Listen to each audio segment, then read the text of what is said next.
कोल्हापुर नाम का एक बहुत पुराना इलाका था। वहाँ पे जगन नाम का एक आदमी था जिसके लच्छे पराठे पूरे इलाके में बेहद मशहूर थे। जगन के लच्छे पराठे खाने दूर दूर से लोग आते थे और वो भी अपनी दुकान में काफी व्यस्त रहता था। उसकी दुकान पे कई सारे नौकर चाकर थे, जिनमें से एक थी माधुरी। माधुरी जगन की दुकान पे लच्छे पराठे बनाने सीखने आई थी, लेकिन उसका अच्छा काम देखकर जगन ने उसे अपनी दुकान पे ही काम पे रख लिया था। क्या बात है जगन भाई, आपने माधुरी को भी अपने लच्छे पराठे बनाने की कला सिखा दी है। अब तो ये आपके जैसे ही पराठे बना लेती है। अरे इसमें मैंने क्या किया भाई, ये तो सबकी अपनी अपनी कला है। माधुरी में वो कला पहले से ही थी, मैंने तो बस उसे निखारने में इसकी मदद की है। सही बात है। फिर माधुरी और जगन अपने अपने काम पे लगे रहते हैं और शाम हो जाती है। शाम को जगन दुकान बंद कर देता है और माधुरी भी अपने घर के लिए निकल पड़ती है। वो अकेली रहती थी और उसका घर पास में ही था।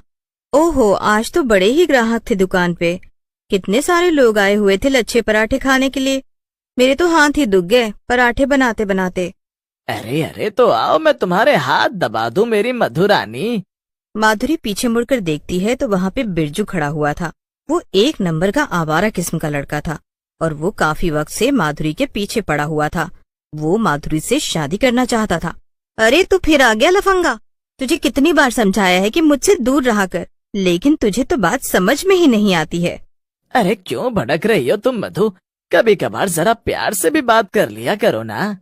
अरे मेरी जूती करे तुझसे प्यार से बात, और क्या ये मधु मधु लगा रखा है। मेरा नाम माधुरी है, माधुरी।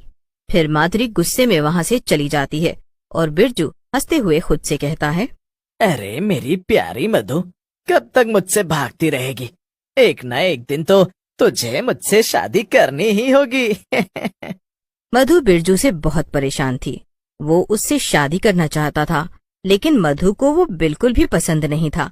मधु उसे लगातार नजरअंदाज कर रही थी, क्योंकि वो अकेली रहती थी और इसलिए वो कोई परेशानी नहीं चाहती थी।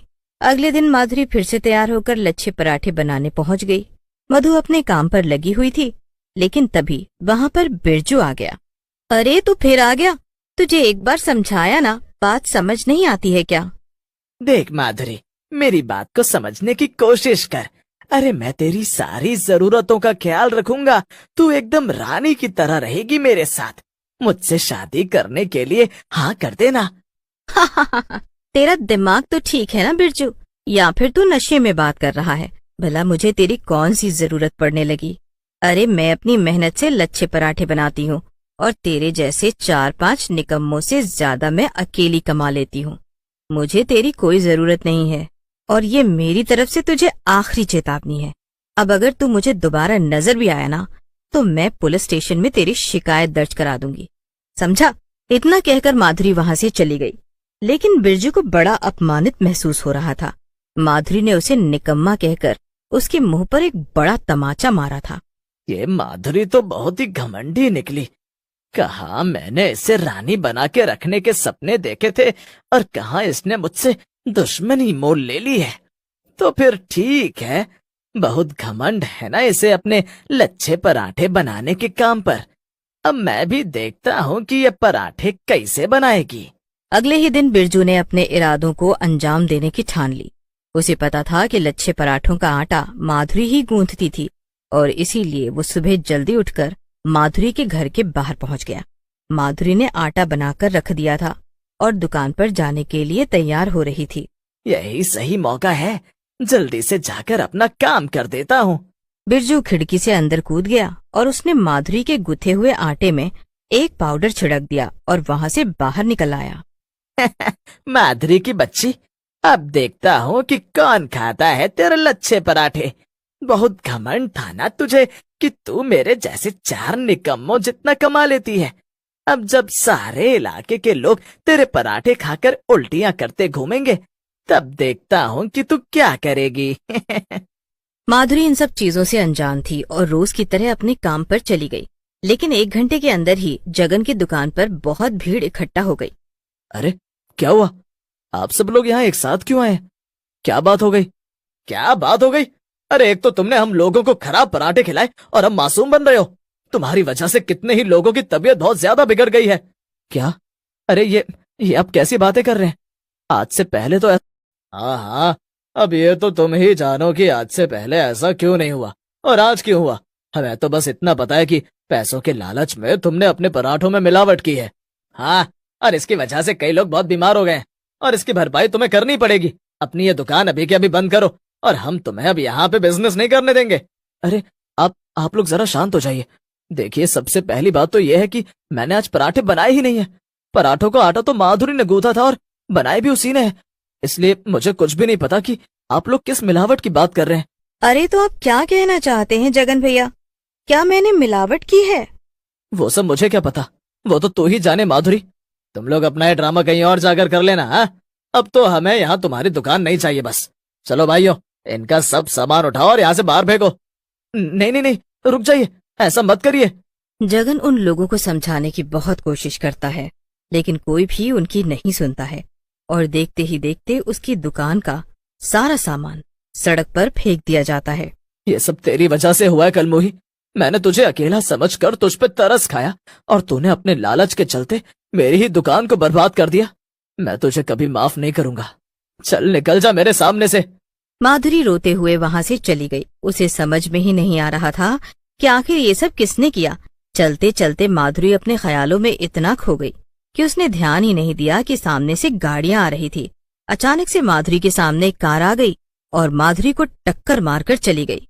कार वाला टक्कर मारकर भाग गया था और लोग माधुरी को हॉस्पिटल ले गए, लेकिन उसे बहुत तेज चोट लग गई थी और आखिरकार उसकी मौत हो गई। मरने के बाद माधुरी एक चुड़ैल में तब्दील हो गई थी और वहीं हॉस्पिटल में खड़ी ये सब तमाशा देख रही थी। अरे हाँ, इसमें बुरा क्या हुआ? ये तो कर्मों का फल है। उसने लोगों को खराब पराठे खिलाए और सबकी तबीयत खराब कर दी। लोग अभी तक उल्टियां करते घूम रहे हैं। ये तो ऊपर वाले का न्याय है। उसने दूसरों के साथ बुरा किया, इसीलिए उसके साथ भी बुरा हुआ।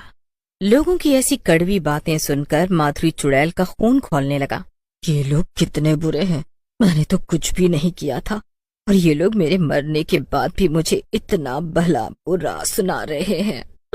ठीक है, अभी तक तो मैं बुरी नहीं थी, लेकिन अब इन लोगों के लिए मुझसे बुरा कोई नहीं होगा। मैं लच्छे पराठे बनाने वाली ऐसी भयानक चुड़ैल बन के दिखाऊंगी, ये सारे लोग अगले 10 जन्मों तक मुझे याद रखेंगे। गुस्से में माधुरी जगन की तबाह हो चुकी दुकान पे गई और अपने जादू से सारा सामान सही से लगा दिया। फिर वो अंदर जाकर लच्छे पराठे बनाने लगी। आसपास के कुछ लोगों ने उसे देखा तो वो दुकान पर आ खड़े हुए। चुड़ैल ने पलटकर उस आदमी को देखा। उसकी सिट्टी पिट्टी गुल हो गई। वो आदमी भागने की कोशिश करता है, उसके पहले ही चुड़ैल ने उसे पकड़ लिया। तुम लोगों ने मेरा बहुत दिल दुखाया है, अब मैं किसी को नहीं छोड़ूंगी। एक एक करके सबसे बदला लूंगी, लेकिन सबसे पहले तू खुद आया है मरने के लिए, इसीलिए मैं तुझे और भी खास मौत दूंगी।